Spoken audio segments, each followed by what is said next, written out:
Hey guys, welcome back. We're in the gun room today.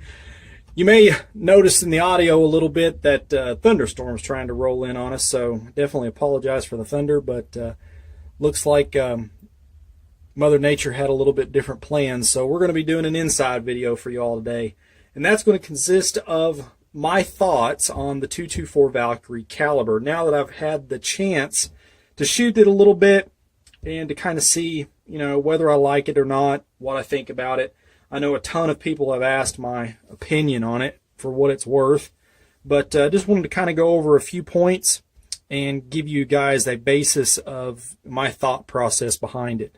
And as I kind of alluded to kind of start out with in the other video, when I reviewed this upper, this is our Palmetto Barrel bolt carrier group combo. Like I said, I think you can get these for about $250 shipped, thereabouts, off of Palmetto's website. Good looking barrel, good looking bolt carrier group. I mean, for the money, if you're looking to get in this caliber, this is, definitely a viable option, because you're not going to be out a lot of money in the beginning, just to see if you kind of like it. But I guess my biggest thing about this caliber is going to be the caliber itself is toted as a long range cartridge, okay? That means they're saying it's good to 1,300 yards. And my question to you is, do you have 1,300 yards to shoot at? I don't. I have my personal range, the hide. I could get 300 yards, and the closest range to me with what I would consider, a medium distance range, they go out to almost 700 yards. And that's about an hour and a half drive for me. And to be honest, I think for 90 to 95% of us shooters, just the normal guy that likes to go out on the weekends or maybe after work, do some plinking, shooting, get a little training in, chances are I would be willing to bet 300 yards is probably a lot of your all's max as well. I know from a lot of people that I've talked to, on the forums, over the Messenger, and on our Facebook, a lot of times, I'd say probably 95% at least, that's really their realistic max range. That's all they have access to. They don't have private land. They don't have a range very big where they're at, and most of them are limited to indoor ranges even. So, I mean, you're 100 yards and in. So, with that being said, do you even need something with the capability of 1,300 yards? I mean, if you're thinking realistically, no, you don't. You do not. And I'm sure a lot of you guys are already set up for 223. So I personally think comparing those two calibers, honestly, is more of a realistic fit for a lot of realistic shooters. Now, granted, there are the competition guys and those that are blessed to live out west, and you guys have all the land to shoot on and everything out there. So yeah, I mean, I can kind of see that. I can totally get it. And I would definitely, if I lived out there and had that kind of distance, I'd probably be all over it too. But that's just not realistic for me. And I don't see changing my, arsenal, if you want to call it that, to incorporate another round, to have to buy for, to have to get magazines for, get more ammo in if I wanted to reload, get components for that, so on and so forth, in order to do something that my 223 upper will do. And quite honestly, for me, it won't. I don't have any, I don't have a dog in that fight, I guess.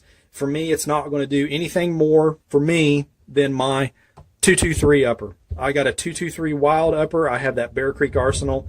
No, it's not a high-end upper, but for plinking around to 300 or 400 yards, just shooting steel, it does an amazing job, and I have no qualms at all recommending it.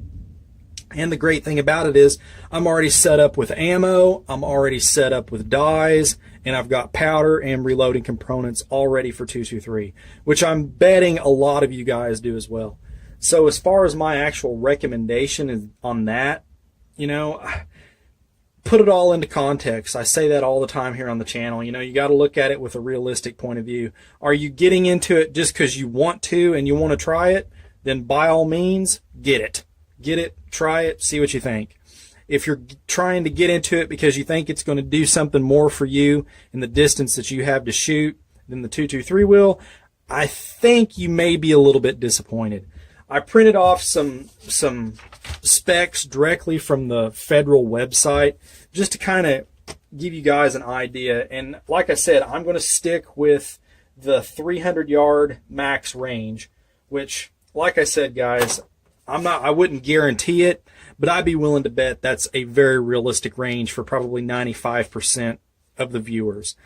And I shoot competitions, and I rarely do not ever get past that either. So let's take a look here. This is the 90 grain Sierra Match King Boat Tail Hollow Point 224 Valkyrie, this stuff right here.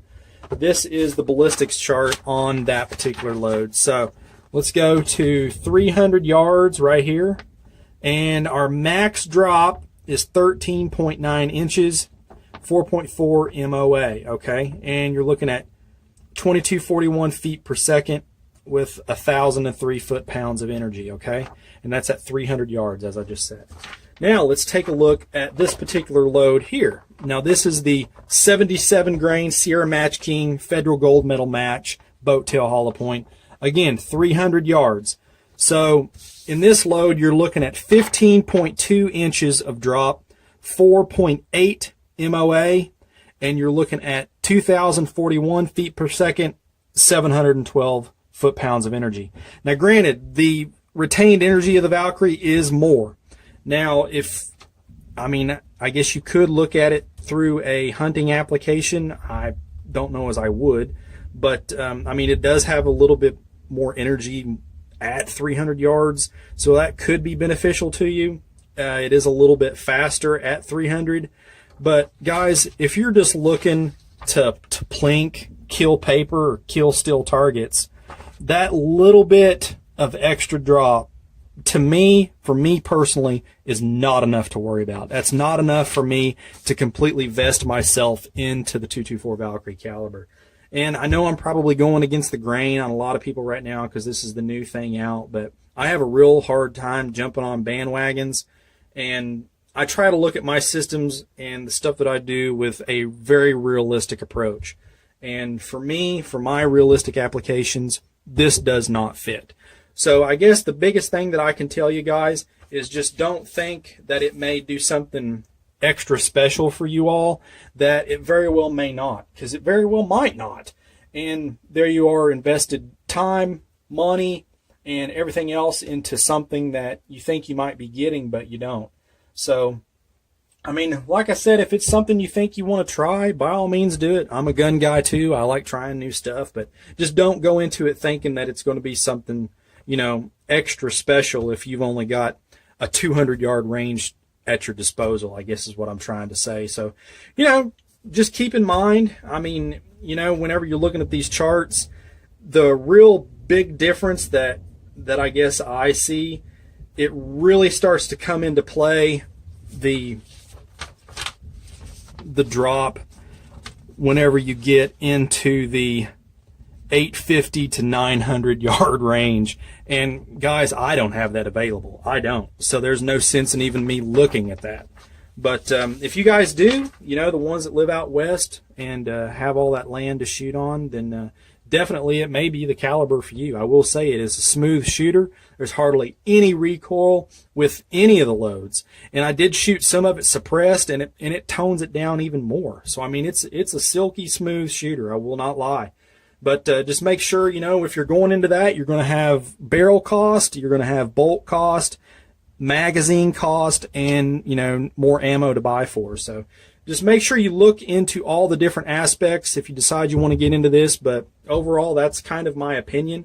I don't foresee myself jumping into this, so this one will probably get moved along and the next thing brought in for review for you guys. But, take this stuff for what it is. Again, this is just my opinion, and I'm just kind of giving you with it at that. But if you got any questions on this upper or any of the other stuff on the channel, fellas, you guys know what to do. I'm always willing to help and answer your guys' questions. I try to respond to as many of them as I can, which now that the channel's growing, it's starting to get quite a few, which I really enjoy. But be sure to hit us up on our Facebook page. I'll put a link below. Patreon as well.